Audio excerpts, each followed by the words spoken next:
राधे राधे, जय श्री कृष्ण। बृहस्पति और व्रत कथा।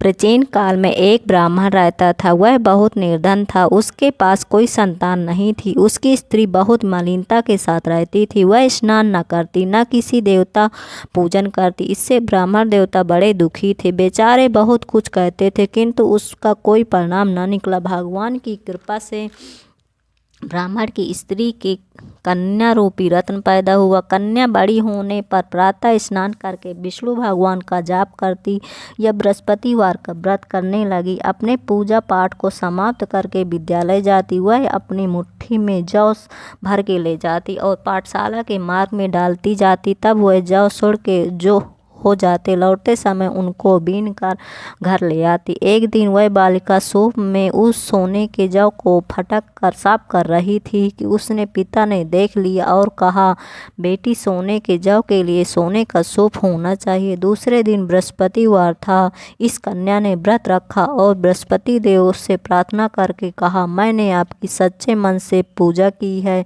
मेरे लिए सोने का सूप दे दो। बृहस्पति देव ने उसकी प्रार्थना स्वीकार कर ली। रोजाना की तरह वह कन्या जौ फैलाती हुई जाने लगी। जब लौटकर जौ बीन रही थी तो बृहस्पति देव की कृपा से सोने का सूप मिला। उस घर ले आई और उसमें जौ साफ करने लगी, परंतु उसकी माँ का वही ढंग रहा। एक दिन की बात है कि वह कन्या सोने के सूप में जौ साफ कर रही थी। उस समय उस शहर का राजपुत्र वहां से निकलकर इस कन्या के रूप और कार को देखकर मोहित हो गया। तब अपने घर आकर भोजन तथा जल त्याग कर उदास होकर लेट गया। और राजा को इस बात का पता लगा तो अपने प्रधानमंत्री के साथ उसके पास गए और बोले, हे बेटा, तुम्हें किस बात का कष्ट है? किसी ने तुम्हारा अपमान किया है अथवा कोई कारण हो सो कहो, मैं वही कार्य करूँगा जिससे तुम्हें प्रसन्नता हो। अपने पिता की राजकुमार बातें सुनकर तो वह बोला, मुझे आपकी कृपा से किसी कोई बात नहीं कही, ना किसी ने मेरा अपमान किया, परंतु मैं उस लड़की से विवाह करूंगा जो सोने के सूप में जौ साफ कर रही थी। यह सुनकर राजा आश्चर्यचकित में पड़ गया और बोला, बेटा, इस तरह की लड़की का पता तुम ही लगा, उसके साथ मैं तुम्हारा विवाह अवश्य ही कराऊंगा। राजकुमार ने उस लड़की के घर का पता लगवाया। मंत्री उस लड़की के घर गए और ब्राह्मण देवता को सभी हाल बताए और राजकुमार के साथ अपनी कन्या का विवाह करने के लिए तैयार हो गए। विवाह विधि विधान के अनुसार ब्राह्मण की कन्या का विवाह राजकुमार के साथ हो गया। कन्या के घर जाते ही पहले की भांति उस ब्राह्मण देवता के घर में गरीबी का निवास हो गया।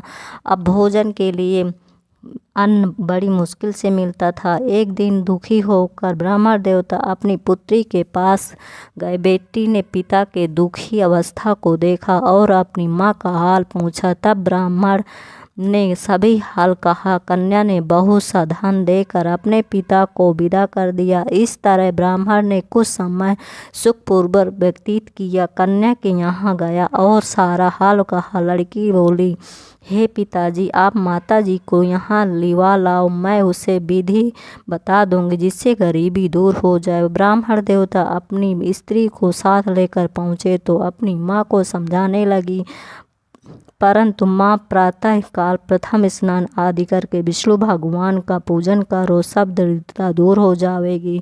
परंतु उसकी माँ ने एक बात न मानी और प्रातः काल उठकर अपनी पुत्री के बच्चों का जूठन खा लिया।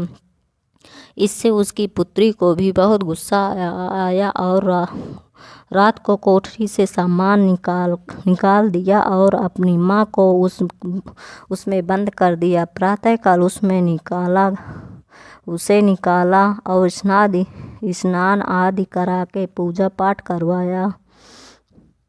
उसकी माँ की बुद्धि ठीक हो गई और फिर से प्रत्येक बृहस्पतिवार को व्रत रखने लगी। इस व्रत के प्रभाव से उसके माँ बाप बहुत ही धनवान और पुत्रवान हो गए और बृहस्पति जी की प्रभाव से इस लोक के सुख शांति भोग कर स्वर्ग को प्राप्त हो गए।